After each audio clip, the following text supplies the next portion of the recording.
Hello বন্ধুরা, সবাই কেমন আছো? আশা করি ভালো আছো। তো দেখো, আমি আজকের একটা রেসিপি নিয়ে চলে এসেছি। আজকে হচ্ছে আমি বানাবো সিম ভর্তা। তো প্রথমে আমি এখানে সিমের শিরগুলো কেটে নিয়েছি এরকম করে।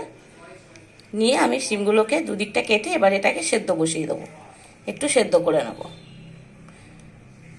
এর মধ্যে একটু নুন আর একটু হলুদ আমি দিয়ে এটাকে সেদ্ধ করব। সিমটা বসিয়ে দিয়েছি।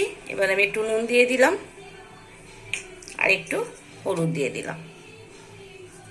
দিয়ে আমি এটাকে ভালো করে একটু সেদ্ধ করে নেব।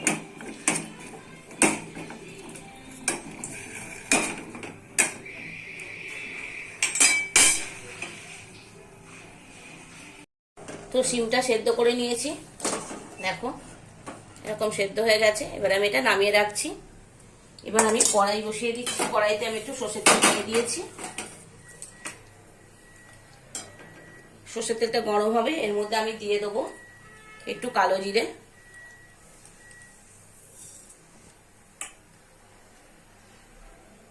শুকনো লঙ্কা, কাঁচা লঙ্কা, 4 কোয়া রসুন দিয়েছি আর একটা ছোট সাইজের পেঁয়াজ দিয়েছি। এটাকে আমি ভালো করে ভেজে নেব।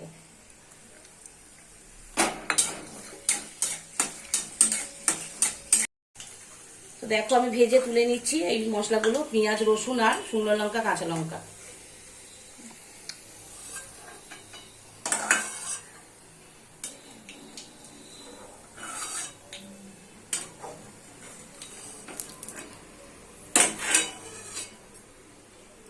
এবার আমি মিক্সিতে শিমটা দিয়ে দেবো।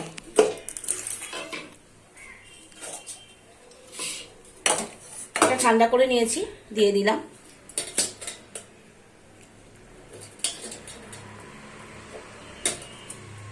তার মধ্যে এই ভাজাটাও দিয়ে দেবো। দিয়ে এটা আমি একটা পেস্ট বানিয়ে নেব। তো পেস্টটা করে নিয়েছি আমি মিক্সিতে। এবার ওই তেলটাতেই আমি এটা দিয়ে দেবো। তেলটা গরম করে নিয়েছি, এবার এটা ঢেলে দেবো।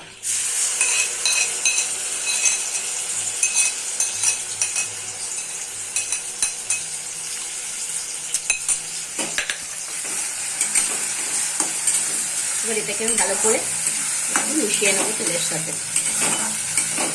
তারপরে আমি এর মধ্যে দিয়ে দেবো একটু পরিমাণ মতো নুন।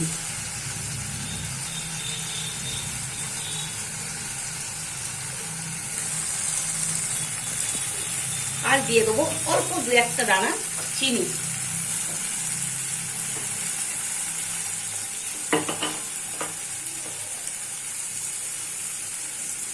ব্যাস, এবার এটাকে আমি ভালো করে ভেজে নেব।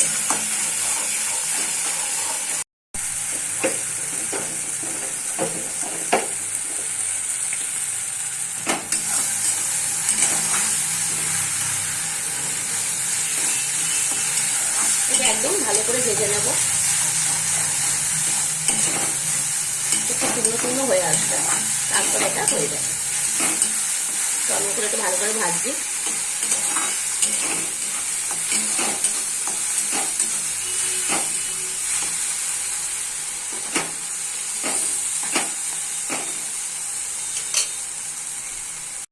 তো দেখো, ভর্তাটা রেডি হয়ে গেছে। এবার আমি এর উপরে দিয়ে দেবো ধনে পাতা কুচি।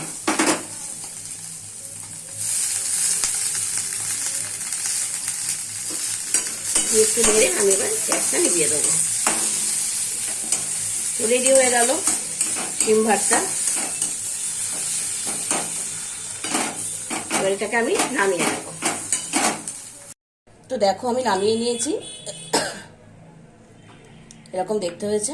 তো রেডি হয়ে গেছে আমার সিম ভর্তা। তোমরাও কিন্তু ট্রাই করো, অবশ্যই আমাকে কমেন্ট করে জানিও কেমন খেতে হয়েছে। টাটা।